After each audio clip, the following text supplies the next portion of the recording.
le thème de ce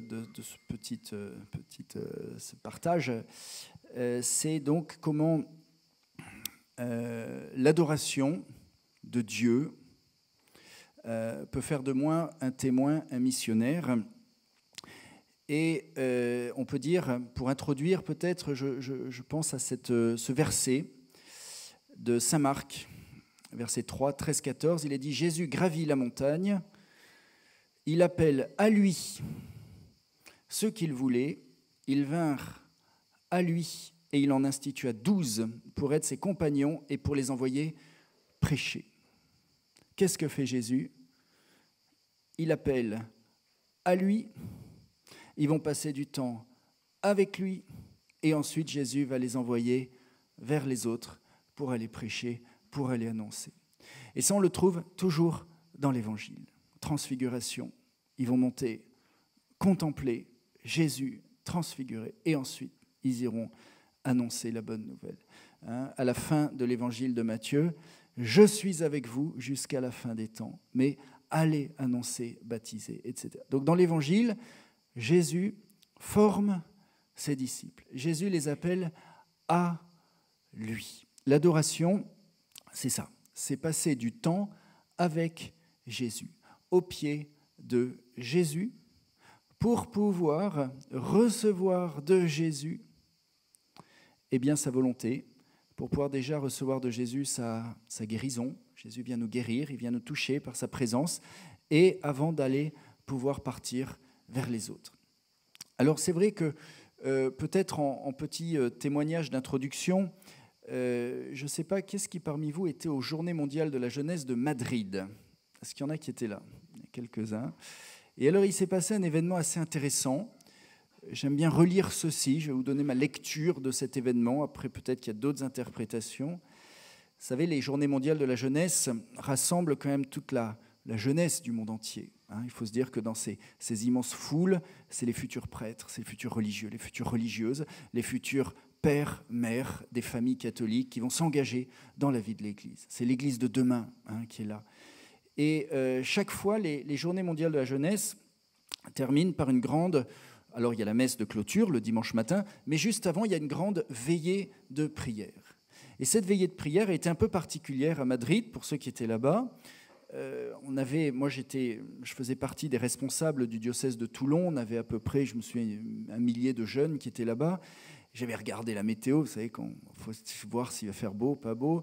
Ils avaient annoncé du beau temps. On avait dit aux jeunes, surtout, vous allez avoir très chaud. Pensez à prendre beaucoup d'eau. Et on part sur le lieu où le pape, c'était le pape Benoît XVI à l'époque, allait arriver. On arrive le matin tôt, on passe toute la journée. Et puis ensuite, il s'est passé quelque chose qui n'était pas du tout prévu au programme. Pas du tout prévu au programme. Au moment où le pape arrive, vous pouvez imaginer la joie des jeunes qui attendaient le Saint-Père depuis toute la journée.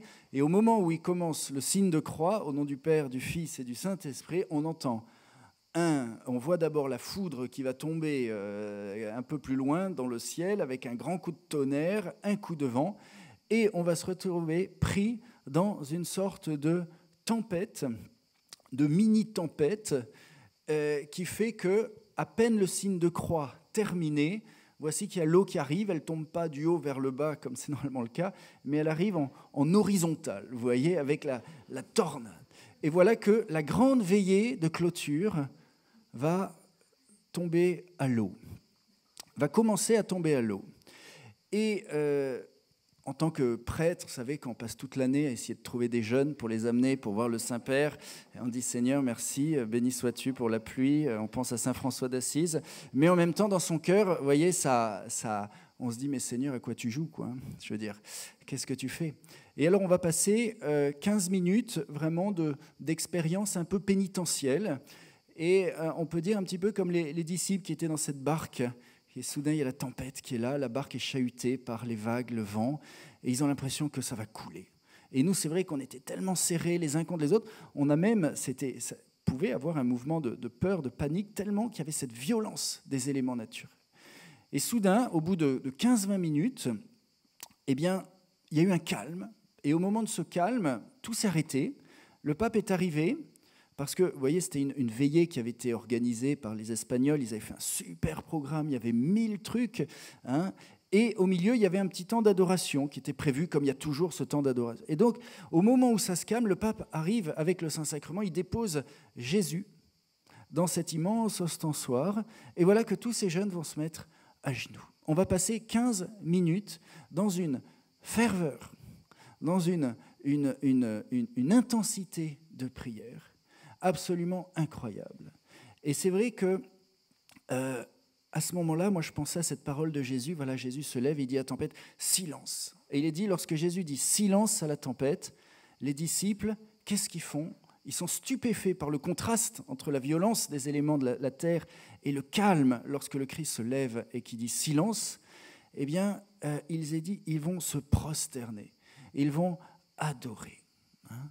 Et à ce moment-là, je repensais à tous ces enseignements qu'on avait entendus des évêques, du pape, qui disaient la foi chrétienne, ce n'est pas d'abord une question de morale, il faut faire ça ou il ne faut pas faire ça. Ce n'est pas d'abord une question de doctrine, il faut croire en ça ou pas croire en ça. Hein, mais c'est d'abord une question de rencontrer la personne vivante de Jésus-Christ.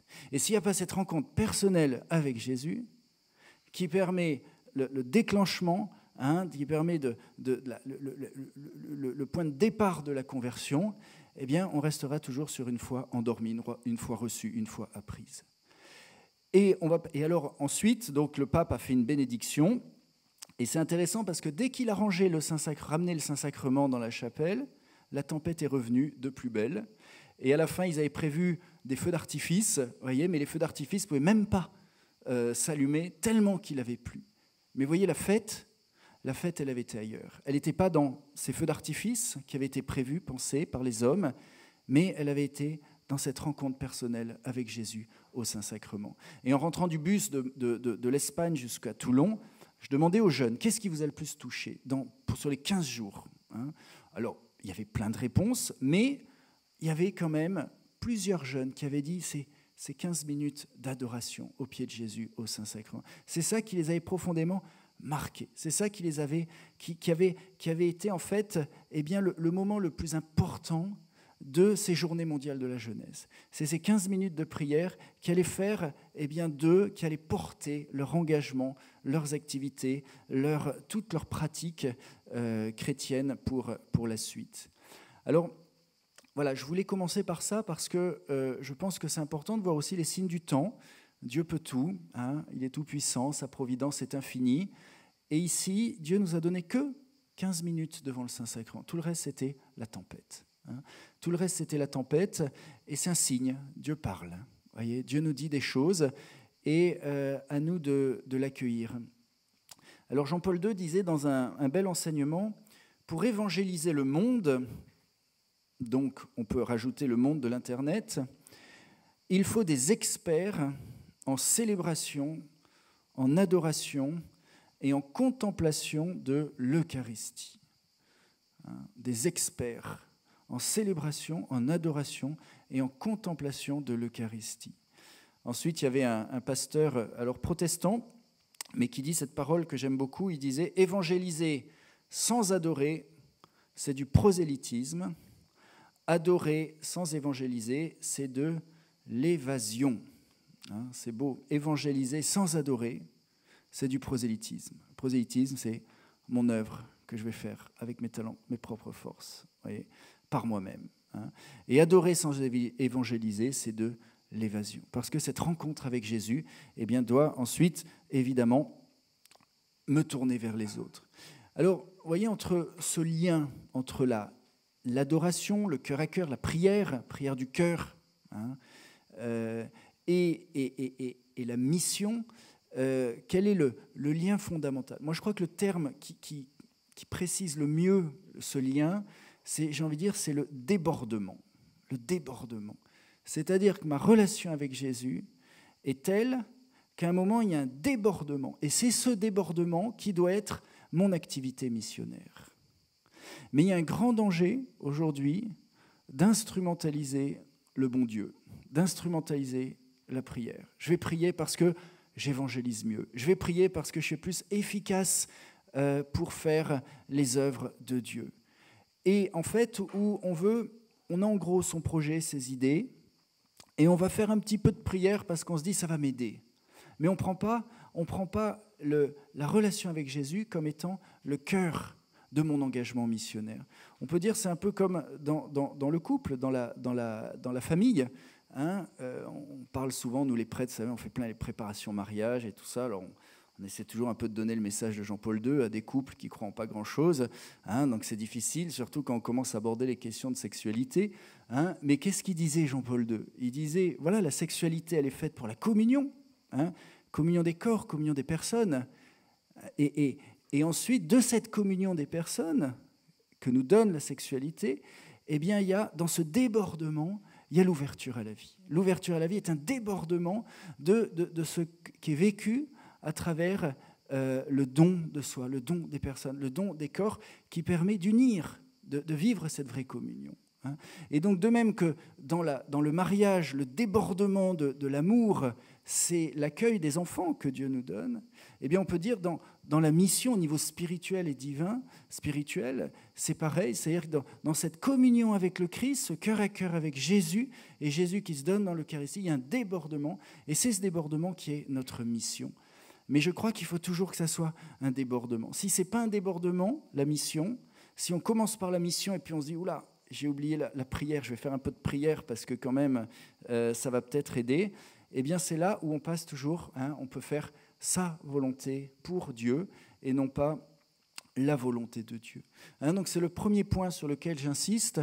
Dans toute mission, et encore plus dans la mission d'évangélisation sur Internet, qui est probablement la plus dure parce qu'on est devant un écran, on ne voit pas la personne, on ne sait pas à qui on s'adresse, on envoie comme ça, voilà, on ne sait pas au monde entier, mais on ne sait pas qui est au bout. Il faut vraiment qu'on soit dans ce débordement, qu'il y ait quelque chose qui soit le fruit de ma contemplation, de ce cœur à cœur, et ensuite, c'est ça que je veux partager. Benoît XVI. Le monde a besoin aujourd'hui de personnes qui annoncent et témoignent du Christ, qui enseignent son art de vivre, le chemin du vrai bonheur. La parole de l'annonce doit toujours prendre sa source dans une relation intense avec le Christ.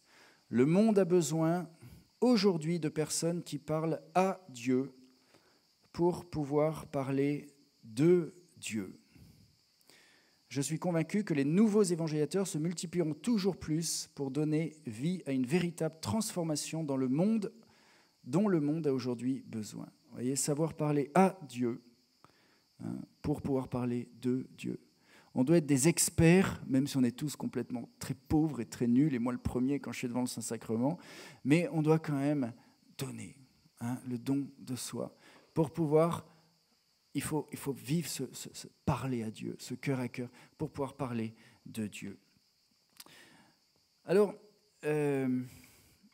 comme disait, j'ai oublié votre prénom, Sylvie, c'est ça ? Sylvie, voilà, j'ai la chance d'être le recteur d'un sanctuaire qui est pas loin d'ici, qui est à Saint-Maximin la Sainte-Baume, c'est le sanctuaire de Sainte-Marie-Madeleine. Et dans la figure de Marie-Madeleine, je pense qu'elle a beaucoup à nous dire aujourd'hui, à travers sa conversion, qui va faire de cette femme incroyable l'apôtre des apôtres. Quand on pense que si aujourd'hui je crois que Jésus est ressuscité, c'est que je l'ai entendu de quelqu'un, que ce quelqu'un l'a entendu de quelqu'un d'autre, qui l'a entendu de quelqu'un d'autre, qui l'a entendu de quelqu'un d'autre, qui l'a entendu de Marie-Madeleine, qui a vu Jésus ressuscité. Le premier maillon de cette grande chaîne de transmission apostolique, c'est cette femme, l'apôtre des apôtres. Hein. Et aujourd'hui, c'est à moi de continuer cette transmission à travers tous les dons que Dieu m'a donnés. Hein. Alors, Marie-Madeleine, elle ne s'est pas mise à annoncer Jésus ressuscité comme ça. Quand on voit le début, hein, de la vie de Marie-Madeleine et la fin, il faut bien que Jésus soit passé par là. Vous savez, moi, on me dit toujours un brave journaliste qui vient de je ne sais pas où, mon père, Jésus, c'est un vrai homme, oui, enfin je dis c'est une personne divine, mais enfin bref, un vrai homme, ok. Marie-Madeleine, c'est une vraie femme, bah oui. Et alors donc, il faut bien qu'ils aient des vrais enfants, quoi. Voilà. Et alors là, je dis, vous pouvez penser ce que vous voulez, mais en tout cas, l'Évangile, il dit pas ça. Et alors, c'est sûr que c'est la question qu'on pose souvent. Quelle est cette relation, quelle est cette relation entre Jésus et Marie-Madeleine? C'est sûr qu'il y avait une relation d'amour. On peut dire, c'est sûr que Marie-Madeleine, elle aimait Jésus. Jésus l'avait libéré des démons, elle a fait l'expérience de l'amour de Dieu, elle a retrouvé sa dignité, elle a découvert Jésus avec, elle était au pied de la croix, elle a vu Jésus ressusciter, etc. Donc, elle a ressuscité son frère. Donc, très bien, elle aimait Jésus. Mais Jésus, qu'est-ce qu'il aimait en Marie-Madeleine? Et on peut dire, il y a une préférence. On avait ça dans un texte ancien liturgique. Marie-Madeleine est comme préférée par Jésus. Pourquoi Jésus préfère cette femme? Non pas parce qu'elle était belle, qu'elle était jeune, qu'elle était je ne sais pas quoi. C'est pas ça, on ne sait pas d'ailleurs quelle tête elle avait. Mais probablement, si on réfléchit à partir des textes d'évangile, c'est que c'est la femme qui va faire le chemin spirituel, à mon avis, le plus rapide. C'est celle qui répond au mieux à la grâce de Dieu. Jésus est venu, non pas pour chercher une femme, il est venu pour sauver l'humanité. C'est quand même différent. Mais Jésus va agir en tant que sauveur dans cette femme. Et cette femme va répondre parfaitement, au mieux. C'est que la Vierge Marie qui est parfaite dans sa réponse à la grâce. Mais c'est la femme qui, en d'autres mots, va partir de si bas et va monter si haut en si peu de temps parce qu'elle va se laisser transformer, regarder, aimer. Elle va laisser la grâce accomplir son œuvre dans sa propre vie. Et c'est ça que Jésus aime dans notre cœur. Il aime toute personne, certes, un amour universel pour toute personne, mais Jésus aime quand sa grâce porte du fruit en nous. Et Marie-Madeleine, elle est partie de si bas, et elle allait si haut au point que c'est la première qui a annoncé la plus grande des nouvelles, le plus important, que Jésus est vivant, qu'il est ressuscité, qu'il est vainqueur de la mort, qu'il est vainqueur du péché. Alors, tout commence par un regard. Et sur ça, il faut que je m'arrête un peu par rapport à la question du regard. Peut-être que le Père Ludovic en a parlé ce matin, mais je pense que c'est très important, surtout dans le domaine de l'Internet, où on utilise nos yeux, plus que nos oreilles. Et alors, je relis en Luc chapitre 7, juste le début. Un pharisien avait invité Jésus à manger avec lui. Jésus entra chez lui et prit place à table. Survint une femme de la ville, une pécheresse. Ayant appris que Jésus était attablé dans la maison du pharisien, elle avait apporté un flacon d'albâtre contenant un parfum. Tout en pleurs, elle se tenait derrière lui, près de ses pieds, et se mit à mouiller de ses larmes les pieds de Jésus. Elle les essuyait avec ses cheveux et les couvrait de baisers et répandait sur eux le parfum. Alors ici, vous voyez, il faut essayer d'imaginer qu'est-ce qui a pu se passer. Bon, les repas, vous savez, en Terre Sainte, sont souvent semi-publics, c'est-à-dire que c'est par exemple sur le bord de la route, il y a le portail, c'est ouvert, donc les gens, elle n'est pas passée par la cheminée comme le Père Noël, ou elle n'est pas rentrée par une fenêtre. On peut imaginer qu'elle est rentrée, elle s'est invitée, alors on peut imaginer une femme d'une grande liberté, grande audace, ça c'est sûr, parce qu'il fallait quand même le faire, d'y aller. Elle est allée avec son parfum. Marie-Madeleine, ce qui est commun, c'est toujours avec le parfum, toujours avec les cheveux, toujours avec ses larmes. Vous savez, on dit souvent, elle pleure 3 fois, et 3 fois comme une Madeleine, vraiment, et 3 fois elle retrouve ce qu'elle a perdu. La première fois, elle pleure sur elle-même, à cause de son péché, elle s'est perdue elle-même. Elle va se retrouver grâce à la miséricorde. Deuxième fois, elle pleure sur Lazare, et par ses larmes, Jésus est ému, il va faire sortir Lazare de la tombe. Troisième fois qu'elle pleure, c'est quand elle a perdu Jésus. À la résurrection, elle retrouve Jésus ressuscité. Pleurer sur soi, pleurer sur le prochain, pleurer sur Jésus. Les 3 bonnes raisons pour pleurer. Et c'est vrai que Marie-Madeleine nous montre comment avec Jésus on peut retrouver ce qu'on a perdu. Alors, qu'est-ce qui se passe? Elle vient avec son parfum. Dans la tradition juive, c'était une coutume assez classique, ordinaire, lorsqu'on invitait une personne de qualité, de prendre du parfum et de répandre le parfum sur la tête. C'est une pratique qu'on a encore gardée dans l'Église avec les onctions du baptême. On fait du parfum sur la tête avec différents rites où il y a le parfum qu'on met sur la tête. Mais au temps de Jésus, c'était une pratique qui était beaucoup plus commune. Et donc, elle venait certainement pour faire ce geste, c'est-à-dire pour répandre le parfum sur la tête de Jésus mais parce que c'était un geste pour honorer une personne de qualité qu'on estimait. Mais on voit que ce qui se passe, ce n'est pas ce qu'elle a prévu. Saint Augustin parle d'une explosion de larmes, comme je vous dis, il y en a 3.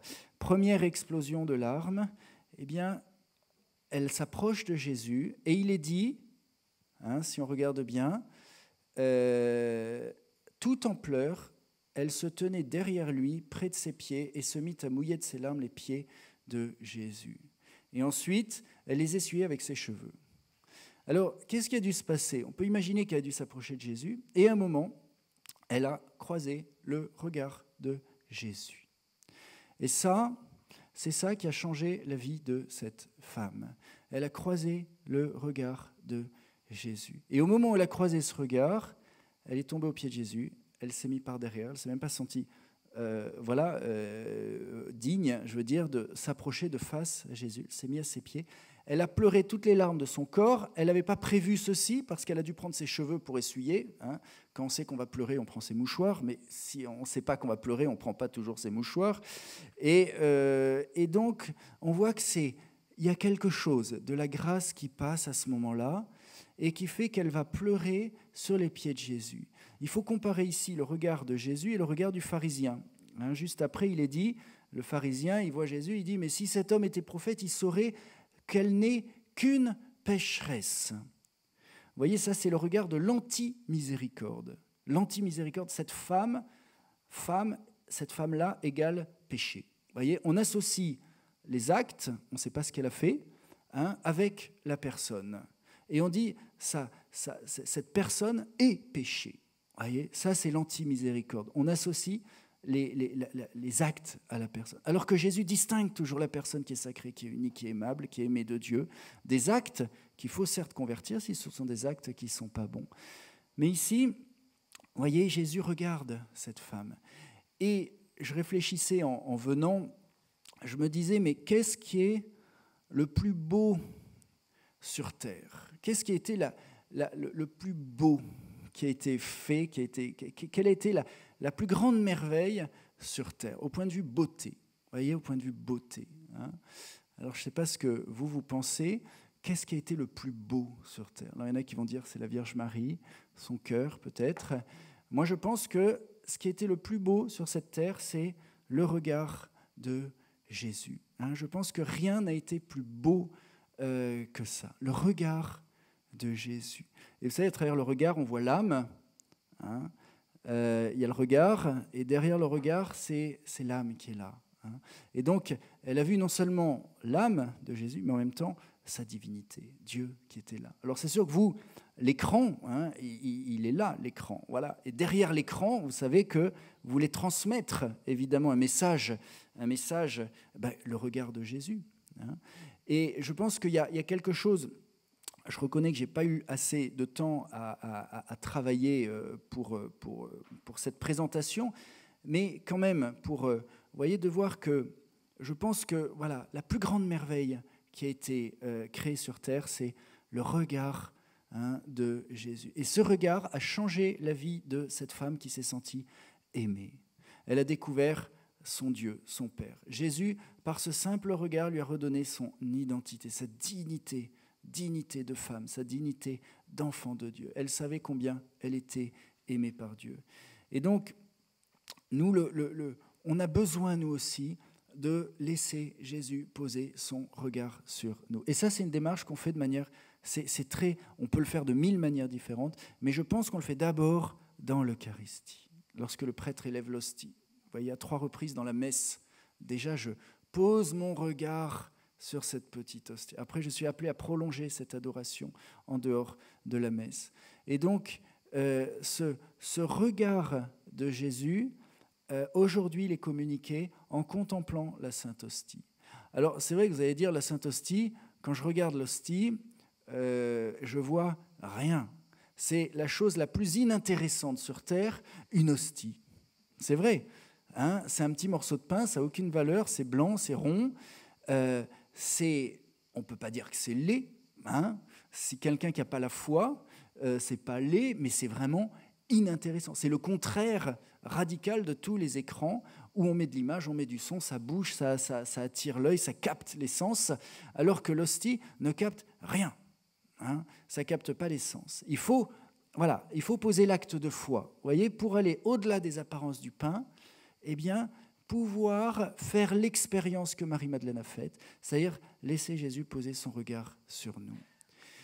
Il y a quelque temps, il y a une paroissienne à Saint-Maximin qui m'a raconté confidentiellement, mais enfin, ce n'est pas la confession, donc je peux en parler. Elle me dit, vous savez, j'ai vécu un drame, un traumatisme, et je ne pourrais probablement jamais m'en remettre. Elle me dit, j'étais là à Nice, quand le camion, vous savez, s'est jeté sur la foule. Et elle dit, voilà, j'étais là, et quand j'ai vu ce camion, les gens, avec pas besoin de faire des explications de ce qu'elle a pu voir, elle m'a dit, j'ai vu une telle vision d'horreur, de choses mais inimaginables qu'on ne peut même pas prononcer avec des mots.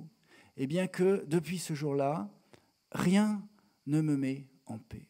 Rien ne peut. Je ne peux pas trouver le sommeil, je ne peux pas être en paix quand j'ai vu ça.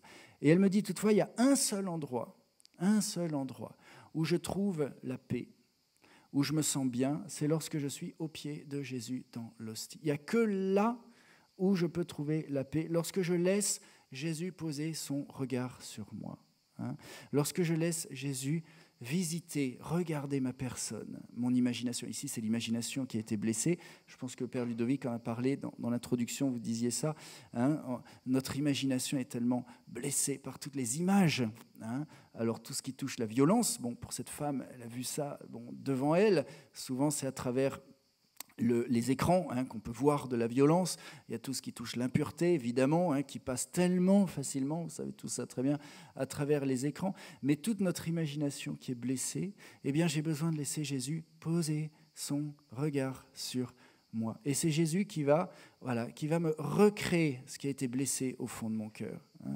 Et Jésus qui vient poser son regard sur ma volonté, sur mon intelligence. C'est Jésus qui vient m'évangéliser, qui vient me guérir. Et c'est vrai que cette expérience, c'est l'expérience que Marie-Madeleine va faire.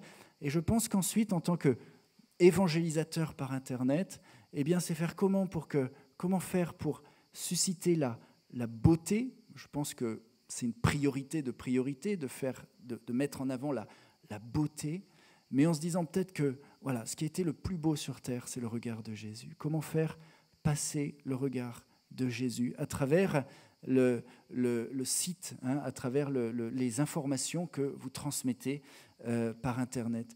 Et donc, pour que ce regard de Jésus pour que Jésus puisse, à travers l'écran, regarder la personne, eh bien, je pense qu'il faut vraiment être des contemplatifs. Il faut vraiment se laisser regarder par ce regard de Jésus. Et ça, c'est une expérience eucharistique. C'est une expérience que l'on fait dans le silence de notre prière. J'en suis où, là, juste pour savoir? Non, mais j'en suis qu'au début, mais après, je m'arrêterai quand vous me direz de m'arrêter. C'est, voilà. Un quart d'heure, bien. 15 minutes, on verra. Alors, donc, Marie-Madeleine. Alors, ensuite, on peut dire, vous voyez, une autre dimension de... Quand Marie-Madeleine a fait l'expérience du regard de Jésus, elle s'est relevée et elle est devenue disciple. Vous voyez, on dit souvent, c'était Grégoire le Grand pape du VIe siècle, qui a donné Marie-Madeleine comme modèle à toute l'Église, en disant que chacun doit suivre le chemin, l'itinéraire spirituel de Marie-Madeleine. Cet itinéraire où elle a brûlé les étapes, elle est si vite d'une vie de péché à cette grande contemplative, cette grande mystique, cette grande apôtre. Et il disait qu'elle passe par 3 étapes. D'abord, l'expérience de la miséricorde. La miséricorde, c'est quoi? C'est rencontrer Jésus vivant dans ma vie. Comment Jésus vient visiter mon cœur. Si j'ai besoin de rien, que je me sens parfait, Jésus ne pourra rien faire pour moi. Si je sais que je suis blessé et que j'accepte de montrer ma blessure à Jésus, à ce moment-là, Jésus, il vient la visiter, il vient la guérir, il vient la purifier. Donc, l'expérience de la miséricorde. Pour être ensuite, 2e étape, disciple. Marie-Madeleine, c'est la disciple par excellence. Et enfin, 3e étape, c'est être apôtre. Vous voyez, la première qui annonce la bonne nouvelle. Donc, vous voyez, elle fait l'expérience de Jésus ressuscité. Ensuite, elle est disciple, elle se met au pied de Jésus, elle écoute la parole, elle va être généreuse, elle va suivre Jésus jusqu'à la croix. Quand on est disciple, ça passe toujours par la croix, tôt ou tard. Et pour enfin être des apôtres. L'apôtre, c'est celui qui annonce, c'est celui qui va vers les autres, c'est celui qui, dans ce débordement de la vie de disciple, il va annoncer. Alors Marie-Madeleine, on la trouve au pied de Jésus, elle écoute la parole, elle prie. Il y a cette immense générosité, ce parfum. Il y a la deuxième onction qu'elle vient faire. Elle prend un parfum de 300 deniers. Je ne sais pas si vous savez, un denier, c'est une journée de salaire. 300 deniers, ça fait 300 jours de salaire. Si vous rajoutez les week-ends, les vacances, ça fait une année. Voilà, une année de salaire. Et avec ça, elle achète un parfum et elle met tout sur Jésus. Quelle générosité de cette femme. C'est fou quand on y pense.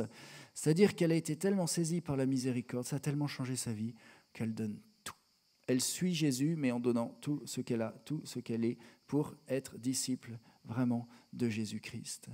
Alors, on peut se dire, mais est-ce qu'être disciple, ça veut dire que je vais vous donner du temps à Jésus, dans la prière. Est-ce que la prière, ça ne me détourne pas de l'action? Vous savez, c'est toujours un peu la tension qu'on a dans l'Église, entre la vie active et la vie de contemplation, de prière, et la vie active d'évangélisation où je vais donner ce que j'ai reçu. Et donc, il y a toujours cette tension dans le cœur du chrétien. Il y a des âmes qui sont plus contemplatives, d'autres qui sont plus apostoliques. De toute façon, on est plus attiré par la prière, plus attiré par l'action. Mais il faut trouver un équilibre quand même, quelle que soit la modalité. Alors, c'était Jean-Paul II qui disait ceci: la proximité avec le Christ dans le silence de la contemplation n'éloigne pas de nos contemporains, mais au contraire, elle nous rend attentifs et ouverts aux joies et aux détresses des hommes. Elle élargit le cœur aux dimensions du monde. Elle nous rend solidaires de nos frères en humanité, particulièrement des plus petits qui sont les bien-aimés du Seigneur.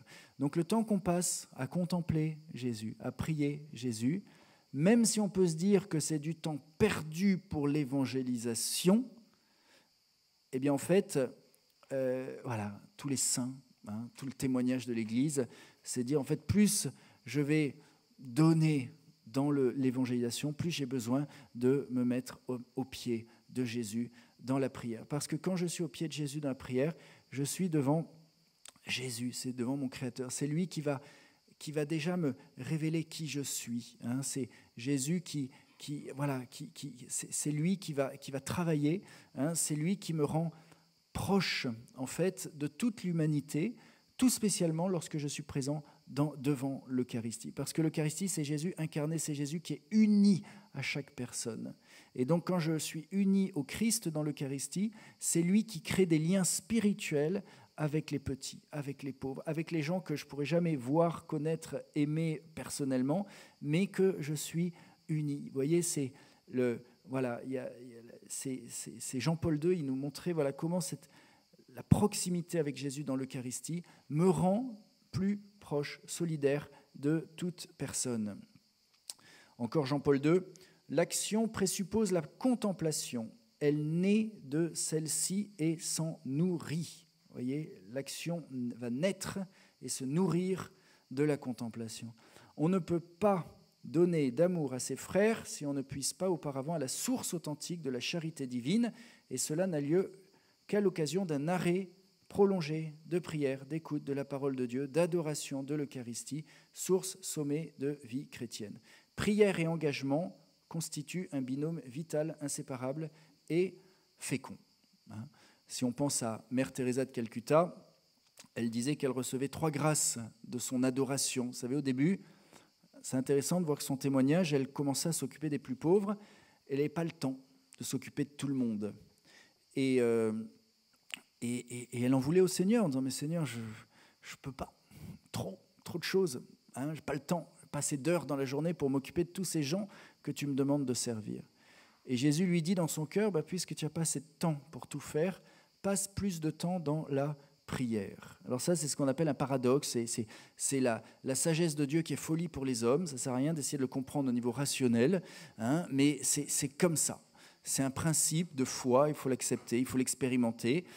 Plus on a des choses à faire, plus on a besoin de passer du temps dans la prière. Voilà. Ne me demandez pas pourquoi, mais l'expérience, c'est que c'est comme ça et que ça marche. Et donc, Mère Teresa, elle avait déjà 1 heure d'adoration, ensuite elle fera une 2e heure d'adoration. Elle explique qu'à partir du moment où elle a fait, alors je ne sais plus si c'était 1 heure ou 2 heures, enfin bref, ce n'est pas la quantité qui compte, hein, vous comprenez ça, eh bien, elle va témoigner qu'elle reçoit 3 grâces de cette adoration. Elle dit qu'elle reçoit la grâce d'une vraie charité pour aimer la personne avec qui elle vit, ses sœurs. Elle reçoit aussi la grâce pour discerner, en discernant sous les apparences du pain la présence de Jésus ressuscité. Elle reçoit la grâce de reconnaître dans le prochain et le plus pauvre la présence de Jésus qui est bien là. Vous voyez, une transformation du regard. En regardant ce qui est le plus inintéressant du monde, c'est-à-dire les saintes apparences du pain, et en discernant par la foi Jésus présent, je reçois un nouveau regard sur mon prochain, et même dans la personne la moins sympathique, eh bien je sais que Jésus est présent ici. Et 3e grâce, elle dit, les pauvres n'ont plus besoin de nous, mais de Jésus en nous. Elle disait, leur sainte devant l'Eucharistie doit nous conduire à leur sainte devant le pauvre. Voilà.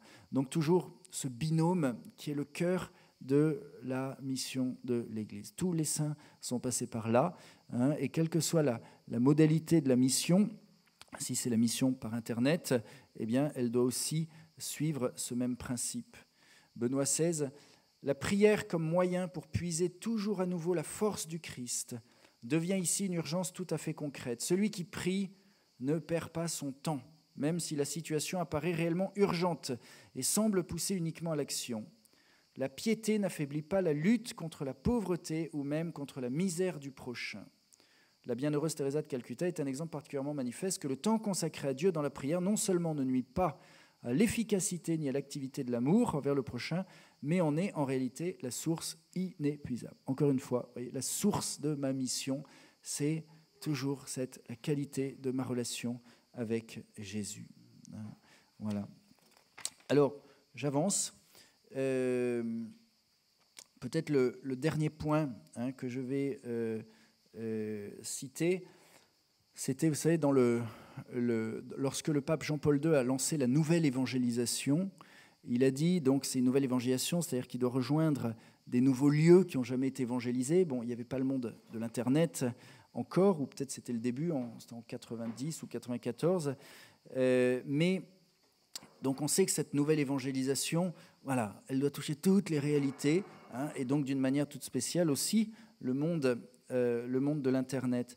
Mais il disait, n'oublions jamais que cette nouvelle évangélisation doit toujours aussi avoir une référence plus explicite par rapport à l'Eucharistie. Et il disait, l'adoration doit être à partir de l'Eucharistie, par la puissance de l'Eucharistie et pour l'Eucharistie. C'est-à-dire qu'une évangélisation, elle part de l'Eucharistie, j'en ai parlé, on est au pied de Jésus, on laisse Jésus me regarder, on laisse Jésus toucher mon cœur, me guérir, me consoler, faire de moi un témoin. Elle passe par la puissance de l'Eucharistie, et elle doit nous conduire à l'Eucharistie. Alors, elle passe par la puissance de l'Eucharistie, c'est l'avant-dernier point en fait, je ne tarderai pas trop. Souvenez-vous de ce passage de Moïse qui luttait contre les Amalécites. Vous vous souvenez de ce passage dans l'Ancien Testament, il y a le peuple d'Israël, il y a les Amalécites, bon, c'est la guerre. Qu'est-ce que fait Moïse? Lui, il va assurer ce qu'on appelle le service de l'intercession. Qu'est-ce qu'il fait? Il monte sur la montagne et il prie, il intercède. Seigneur, bénis mon peuple, sauve le peuple. Il va intercéder. Et il est dit que lorsque Moïse élève les bras vers Dieu, en signe de son intercession, de sa louange, de son adoration, Dieu donne l'avantage. Il est dit que le peuple d'Israël a l'avantage sur ses ennemis. Et à un moment, les bras de Moïse s'alourdissaient. Qu'est-ce que ça veut dire? C'est comme si l'intercession s'arrête. Il n'y a plus cette force de l'intercession. Et à ce moment-là, eh bien, il est dit que la prière, ce sont les Amalécites qui ont l'avantage sur le peuple d'Israël. Et donc, il découvre, et alors il va demander à Aaron, à Our, de maintenir ses bras tendus vers Dieu. Et ensemble, dans cette intercession continue, eh bien, il y a la victoire totale du peuple d'Israël sur ses ennemis. On découvre en fait que toute victoire vient toujours de Dieu. C'est Dieu seul qui donne la victoire, la vraie victoire, qu'elle va certes se concrétiser sur le terrain, c'est-à-dire que notre prière ne nous désengage jamais de la mission, il faut la faire, il faut y aller, il faut le faire, la mission, mais que cette cette victoire, elle passe par les intercesseurs. Voyez, et que si les intercesseurs interrompent leur intercession, il y a quelque chose qui manque entre le bon Dieu, notre Seigneur, le Dieu des victoires, et la victoire sur le terrain. Et donc c'est pour ça, entre autres, on parlait, voilà, c'est vrai qu'on a reçu cette mission d'adoration continue dans les paroisses, c'est ce qu'on essaie de faire, on est une dizaine de prêtres, et donc on invite les paroissiens à donner 1 heure, voilà, dans la semaine, sur les 168 heures, eh bien on donne 1 heure. Voilà. Moi je dis toujours en plaisantant, vous savez, en France, on croit toujours qu'il y a 35 heures dans la semaine. En fait, si on compte bien, on s'aperçoit qu'il y en a 168. Donc quand on a fait nos 35 heures, il nous reste 133 heures, moins la messe, 132 heures pour trouver une petite heure pour la passer avec celui qui a tout donné en mourant sur la croix, pour nous donner le don de la Sainte Eucharistie tous les jours, tous les dimanches. Alors, vous voyez, on organise ces chaînes de prière pour qu'il y ait cette force de l'intercession. Avant, il y avait beaucoup je pense que cette mission de l'intercession était portée d'une manière toute spéciale par les mouvements contemplatifs, les religieux, les religieuses qui étaient contemplatifs, qui faisaient que l'intercession, voilà, qui offraient leur vie en offrande, en prière.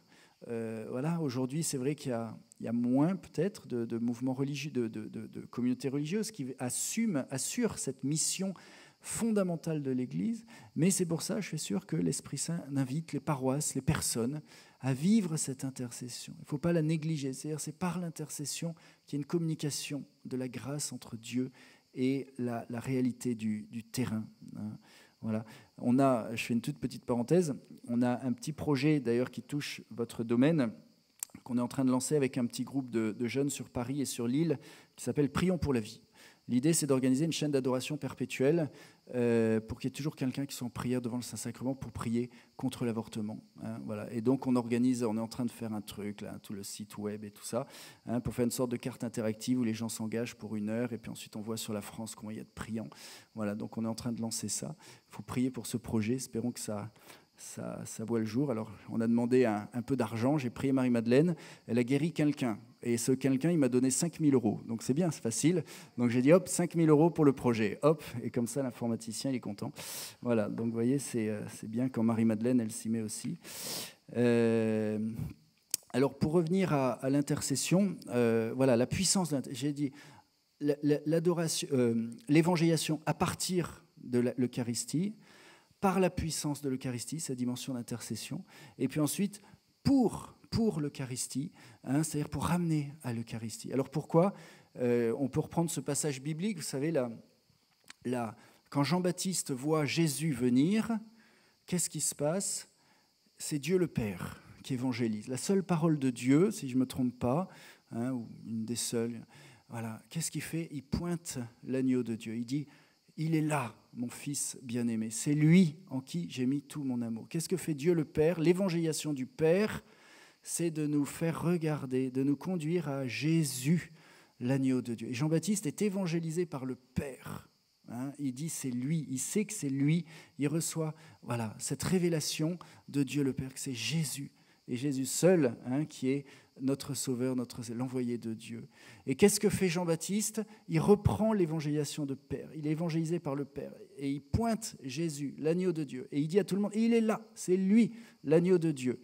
Allez le voir. Arrêtez de venir me voir moi, je ne peux rien faire du tout, mais c'est lui qu'il faut suivre. Et ensuite, c'est tout le message de l'Église, de relayer l'évangélisation que Jean-Baptiste nous a montré en pointant Jésus, l'agneau de Dieu, en envoyant les gens. Jésus est l'agneau de Dieu, et le prêtre à chaque messe, il élève l'hostie, il continue la mission de Jean-Baptiste, il dit il est là, Jésus, Cinque Minuti, ok, il est là. Donc le prêtre à chaque messe, il est tout content, c'est facile, on a l'hostie dans les mains, il dit là, c'est lui, donc c'est lui seul qui compte, et venez à lui et vous verrez, tout ira mieux parce que lui seul peut régler nos problèmes, pardonner notre péché, nous sanctifier, nous purifier, etc. Et donc c'est la mission, une mission accomplie, c'est lorsque quelqu'un a le goût de l'Eucharistie, lorsque quelqu'un a soif de l'Eucharistie. Parce que quand on a la soif de l'Eucharistie, eh bien, voilà, on a besoin d'aller chercher Jésus dans la source de sa présence.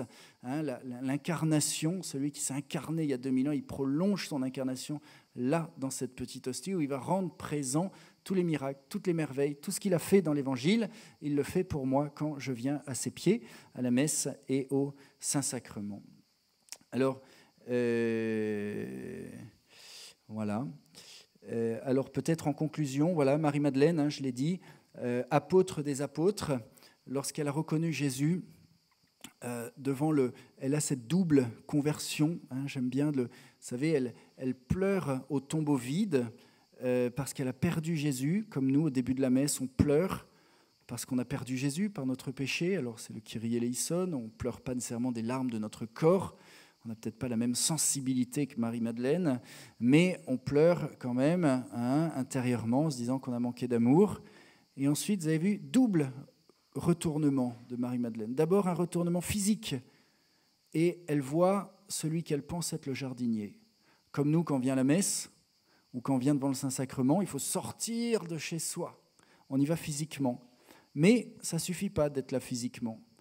Hein, parce que de même que Marie-Madeleine reste sur les apparences, c'est le jardinier, eh bien nous, on va dire, quand le prêtre élève l'hostie, c'est du pain.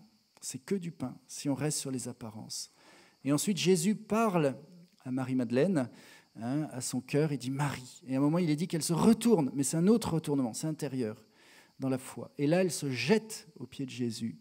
Vous voyez, elle commence par adorer quand elle a reconnu Jésus. Elle sait que c'est mon Seigneur et mon Dieu, Rabouni, tu es là. Hein, et nous aussi, à la messe, il faut aussi retourner son cœur. Ça ne suffit pas d'être là physiquement. Il faut retourner son cœur à la parole de Jésus. Dans l'Évangile, Jésus dit « Marie ». Nous, il ne nous appelle pas par notre prénom à chaque messe, mais il dit une parole similaire. Il dit « Ceci est mon corps ». Et on sait que quand le prêtre dit « Ceci est mon corps », ce n'est pas le prêtre qui parle, ce n'est pas le corps du prêtre que vous allez recevoir, mais c'est le corps du Christ. C'est Jésus qui passe par le prêtre, qui parle par le prêtre, qui agit par le prêtre et qui dit « c'est moi ». Ceci est mon corps, ça veut dire « je suis là ». Vivant, ressuscité, avec tout ce que j'ai fait, tout ce que j'ai dit dans l'Évangile, là, pour toi. Et au moment où on entend « ceci est mon corps », on se jette aux pieds de Jésus, on adore Jésus, c'est la consécration. Hein. Et ensuite, eh bien, celui qu'on va recevoir, à la fin, voilà, Jésus lui dit « maintenant ne me retiens pas, mais va annoncer la bonne nouvelle ». Et donc nous, dès qu'on a reçu Jésus dans l'Eucharistie, hein, lorsqu'on l'a adoré au Saint-Sacrement, eh bien Jésus nous dit « maintenant va annoncer la bonne nouvelle, hein, de dire que Jésus est ressuscité. » Donc c'est cette mission, vous voyez, de Marie-Madeleine qui est complètement eucharistique. Ce qu'elle vit à la résurrection, on le vit à chaque messe. Hein, et donc on est appelé ensuite à aller annoncer cette bonne nouvelle de la résurrection. Et donc je conclus avec la référence de Don Macchioni, c'est un Italien, qui avait écrit ça pour les cellules paroissiales d'évangélisation. Il disait « La communauté, on peut dire la personne, qui ne sait pas faire ce choix », alors c'est le choix de la prière et de l'adoration, hein. Ce choix dans la foi ne pourra jamais voir de fruits durables, qu'il s'agisse d'une croissance spirituelle ou de l'augmentation du nombre de ses membres, et exposera ses initiatives, pour louables qu'elles soient, à un échec. Nous ne répéterons jamais assez que ce choix pastoral, celui de l'adoration, doit précéder et alimenter tous les autres. La louange et l'adoration forment un rempart extraordinaire contre les tentations auxquelles une communauté qui grandit se trouve confrontée.